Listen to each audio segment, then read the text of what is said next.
Hello everyone, welcome back to knowledge for future study channel. इस video में हम मुगल साम्राज्य से संबंधित क्वेश्चन डिस्कस करेंगे। अगर आप चैनल पर नए हो तो चैनल को सब्सक्राइब जरूर कर दें, बेल आइकन को जरूर दबाएं। पहला क्वेश्चन है, सुमेलित करना है हमको। एक तरफ हमको सन दे रखे हैं और एक तरफ उस सन में हुए प्रमुख घटनाएं दे रखी हैं। तो 1556 ईस्वी में क्या हुआ था? अकबर का राज्यारोहण हुआ था। 1556 में अकबर का राज्यारोहण हुआ था। ये क्वेश्चन पूछा जा रहा है एनटीपीसी में। 1600 ईस्वी में क्या हुआ था? 1600 ईस्वी में ईस्ट इंडिया कंपनी को अधिकार पत्र प्रदान किया गया था। तो ये अकबर के शासनकाल में ही प्रदान किया गया था, ये भी आपको याद रखना है। 1686 में क्या हुआ था? 1686 में शिवाजी का देहांत हो गया था। और 1739 में क्या हुआ था? नादिर शाह का दिल्ली पर कब्जा हो गया था 1739 में। ठीक है, ये आपको चारों चीज़ें याद रखनी है। हल्दी घाटी का जो युद्ध था वो हुआ था 18 जून 1576 को। 18 जून 1576 को हल्दी घाटी का युद्ध हुआ था। हल्दी घाटी नामक स्थान पर हुआ था ये। अकबर का राज्यारोहण हुआ था 1556 ईस्वी में। और ये कब हुआ था? 14 वर्ष की आयु में हुआ था। किस जगह पर हुआ था? कलानौर नामक जगह पर। कलानौर नामक जगह पर अकबर का राज्यारोहण हुआ था। ठीक है, ये आपको याद रखना है। अगला जो क्वेश्चन है वो है, दिए गए मानचित्र में छायांकित भाग एक कला विधि विशेष में अकबर के साम्राज्य को दर्शाता है। ए स्वतंत्र देश का परिचायक है, बी एक नगर की स्थिति दिखाता है। तो वो कौन से हैं? ठीक है, ये हमको बताना है। तो 1605 ईस्वी में अकबर के राज्य को दिखाता है। ठीक है, और कौन सा है इसमें? ए जो एरिया है वो गोंडवाना है, बी क्या है? एक नगर है जो लाहौर है। ठीक है, ये आपको दिख रहा होगा, ये है गोलकुंडा और ये है क्या है? लाहौर। अगला क्वेश्चन है, अकबर के काल में हर 10 घुड़सवार सैनिकों के लिए मनसबदारों को 20 घोड़ों की रखरखाव करनी पड़ती थी। ये गलत है, क्योंकि जो ये 10 घुड़सवारों के लिए 20 घोड़ों के रखरखाव की जो व्यवस्था थी वो जहांगीर के टाइम पर चालू हुई थी, ना कि अकबर के टाइम पर। ठीक है, तो ये जो कथन है ये क्या है? गलत कथन है। सेकंड जो कारण है वो क्या है? घोड़ों को यात्रा में आराम देना होता था और युद्ध के समय उनको बदलना होता था। ये बिल्कुल सही है। ठीक है, तो यहाँ पर डी ऑप्शन करेक्ट हो जाएगा, एक गलत है, आर सही है। अगला जो क्वेश्चन है हमारा सुमेलित नहीं है, ये हमसे पूछा है। ऑप्शन है जहांगीर, विलियम हॉकिंस सही है। अकबर, अकबर का है सर थॉमस रो, ये गलत है।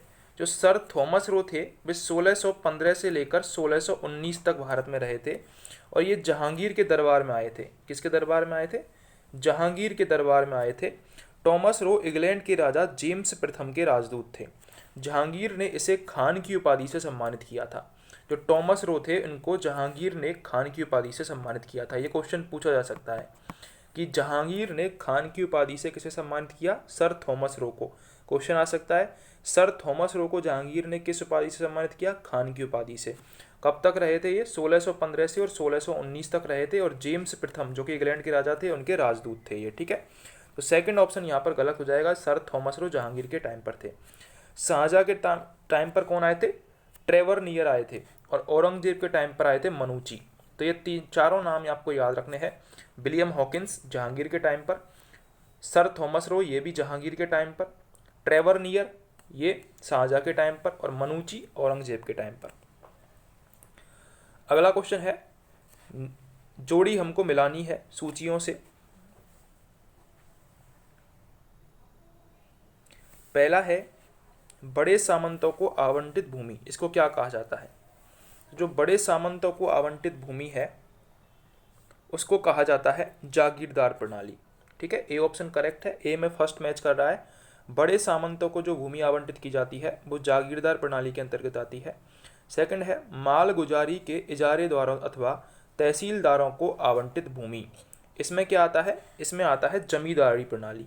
ठीक है, जमींदारी प्रणाली में माल गुजारी के जो इजारेदार और तहसीलदार होते हैं उनको आवंटित भूमि आती है। उप किराएदारी पर देने, गिरवी रखने, हस्तांतरण करने, उपहार देने या विक्रय करने के अधिकार सहित प्रत्येक किसान को जो आवंटित भूमि है वो आती है रैयतबाड़ी प्रणाली के अंतर्गत। ठीक है, ग्राम्य स्तर पर की गई भू राजस्व बंदोबस्ती ये आती है महालवाड़ी प्रणाली के अंतर्गत। ठीक है, तो ये मौर्य काल में चलने वाली कुछ भूमि से संबंधित प्रणालियाँ थी जागीरदार प्रणाली, जिसमें बड़े सामंतों को आवंटित भूमि आती है। जमींदार प्रणाली, जिसमें मालगुजारी के इजारेदार और तहसीलदारों को आवंटित भूमि आती है। रैयतवाड़ी प्रणाली, इसमें हस्तांतरण करने, उपहार देने और विक्रय करने के अधिकार की प्रणाली आती है। और महालवाड़ी प्रणाली, इसमें आती है ग्राम्य स्तर पर की गई भू राजस्व बंदोबस्ती। ठीक है। मुगल काल में निम्नलिखित बंदरगाहों में से किसे बाबुल मक्का यानी बक्का का द्वार कहा जाता था? ऑप्शन है कालीकट, भरूच, कैम्बे और सूरत। तो करेक्ट आंसर है इसका सूरत। जो सूरत बंदरगाह था उसको मक्का द्वार कहा जाता था, क्योंकि यहाँ से ही तीर्थ यात्रा शुरू होती थी मक्का की। ठीक है। अगला क्वेश्चन है, हमको कथन दे रखा है और कारण दे रखा है। ठीक है। तो कथन और कारण क्या है? कथन है, खानवा का युद्ध निश्चय ही पानीपत के प्रथम युद्ध की अपेक्षा अधिक निर्णायक और महत्वपूर्ण था। तो ये बिल्कुल सही कथन है। जो खानवा का युद्ध था वो 1527 में हुआ था, और किस किस के बीच में हुआ था? बाबर और राणा सांगा के बीच में हुआ था। बाबर और राणा सांगा के बीच में हुआ था। ठीक है। तो ये अधिक निर्णायक था और अधिक महत्वपूर्ण था। क्यों? क्योंकि इसके बाद बाबर का मुगल सल्तनत का राज हो गया था पूरे भारत पर। ठीक है। राजपूतों की शक्ति कमजोर हो गई थी। उसके बाद पूरे हिंदुस्तान पर बाबर का मुगल साम्राज्य का अधिकार हो गया था। कारण क्या है? राजपूत वीर राणा सांगा निश्चय ही इब्राहिम लोदी की अपेक्षा अधिक दुर्जय शत्रु था। तो ये भी सही है। तो कथन और कारण दोनों सही हैं।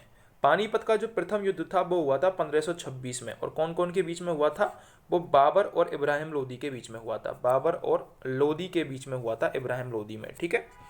लोदी वंश के संस्थापक कौन थे, ये आपको कमेंट सेक्शन में कमेंट करके बताना है। अगर आपको क्वेश्चंस अच्छे लगे हो तो चैनल को सब्सक्राइब जरूर कर दें।